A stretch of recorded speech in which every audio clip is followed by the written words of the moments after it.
اعوذ باللہ من الشیطان الرجیم بسم اللہ الرحمن الرحیم۔ السلام علیکم معزز سامعین، ہم اپنے چینل پنجتن پاک میں ایک اور ویڈیو لے کر حاضر ہوئے ہیں جس کا عنوان ہے مجرم کون، لڑکی یا لڑکا؟ چاند رات کا ایک سچا واقعہ، آئیے ملاحظہ فرماتے ہیں۔ چاند رات میری ڈیوٹی حیدرآباد کی مصروف ترین بازار میں لگی تھی۔ اپنا فریضہ ادا کرنے میں اپنی ڈیوٹی کی جگہ پر پہنچا تو وہاں پر موجود رونقیں اور رنگینیاں دیکھ کر دنگ رہ گیا۔ صنف نازک کے قدرتی حسن کو دوبالا سے چار بالا کرنے والا بیوٹی پارلر کاریگروں نے کیا خوب محنت کی تھی۔ بازار میں آنے جانے والی خواتین و نوعمر لڑکیاں نت نئے ملبوسات میں حوروں کے مثل لگ رہی تھیں۔ چند لمحوں کے لیے تو میں دم بہد ہو کے رہ گیا، پھر کچھ ہوش سنبھال کے اپنی نشست سنبھالی۔ بازار میں رش اس قدر تھا کہ کندھے کندھوں سے نہیں، لوگ چھاتیاں اور پیٹھ گھسا کر بڑی مشکل سے گزر رہے تھے۔ سب سے زیادہ رش چوڑیوں اور مہندی کے اسٹالوں پر اور شور سینڈل کی دکانوں پر تھا۔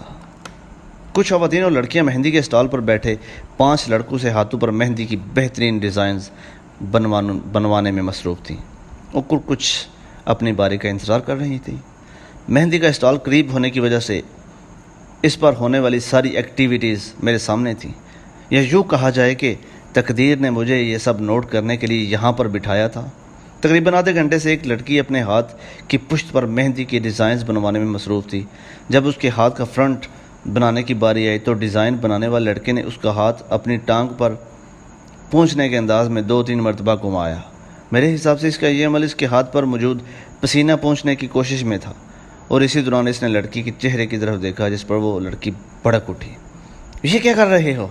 لڑکی نے شدید غصے کی کیفیت میں یہ سوال کیا۔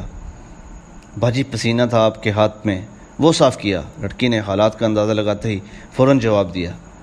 پسینہ صاف کرنا تھا تو ٹشو سے کرتے، یہ کیا گھٹیا حرکت کی تم نے؟ باجی جلدی میں یاد نہیں رہا، سوری، آئی ایم سوری۔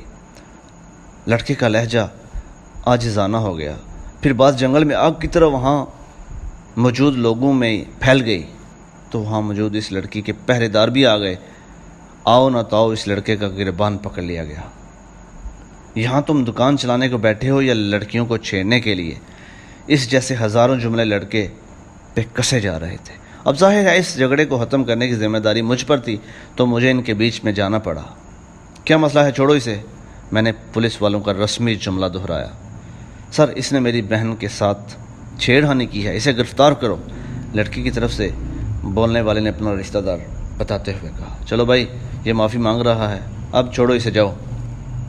میں نے مسئلے کو ختم کرنے کے لیے کہا، یہ کیا طریقہ ہے، معافی مانگ لی تو اس کا گناہ ختم ہو گیا، یا آپ ان سے رشوت لے کر ان کی ہی طرف سے بیٹھے ہوئے ہو؟ لڑکی کے بھائی کا سارا غصہ مجھ پر ٹرانسفر ہو گیا۔ ایسے الزام پر تو میں شروع سے ہی بہت جلدی ایکٹیو ہوتا رہا ہوں، کیا آپ رشوت لے کے بیٹھے ہو؟ ایک زناٹے دار تھپڑ لڑکی کے بھائی کے چہرے پر پڑا اور میرا ٹمپریچر ہائی ہو گیا۔ میرے تھپڑ سے وہ زمین پر بیٹھ گیا تھا۔ میں نے کالر سے کھینچ کر اسے اٹھایا اور پوچھا کہ کس جرم میں اسے گرفتار کروں؟ اس میں کہ تمہاری ادنگی بہن کھلے گلے والی قمیض پہنے اپنے نقش و نکوش ظاہر کیے گزشتہ آدھے گھنٹے سے ایک نامحرم کے سامنے بیٹھ کر اس کے گھٹنے پر ہاتھ رکھے مہندی لگوا رہی ہے، یا اس جرم میں کہ تمہاری بہن کی جھکی ہوئی گردن سے اس کی چھاتی نظر آ رہی ہے جسے آدھے گھنٹے سے تمہاری بہن نے ڈھکنے کی ایک بار بھی کوشش نہیں کی، یا اس جرم میں کہ تمہاری عزت دار بہن موبائل پر ایک نامحرم کے سامنے بیٹھ کر اپنے محبوب سے پیار محبت کی باتیں کر رہی ہے۔ بے شک اسلام عورتوں کی عزت کرنا سکھاتا ہے، لیکن ہر بار صرف مرد ہی گناہ گار نہیں ہوتا۔ اب میرا یہی سوال سب غیرت مند بھائیوں، شوہروں اور باپوں سے بھی ہے کہ میں اس لڑکے کو کس جرم میں گرفتار کروں؟ جی ناظرین، آپ کو ہماری ویڈیو کیسی لگی؟ اپنی رائے کا اظہار کرنے کے لیے کمنٹ سیکشن میں اپنا کمنٹ کریں۔ مزید اچھی اسلامی ویڈیوز دیکھنے کے لیے ہمارا چینل پنجتن پاک ضرور سبسکرائب کریں۔ السلام علیکم۔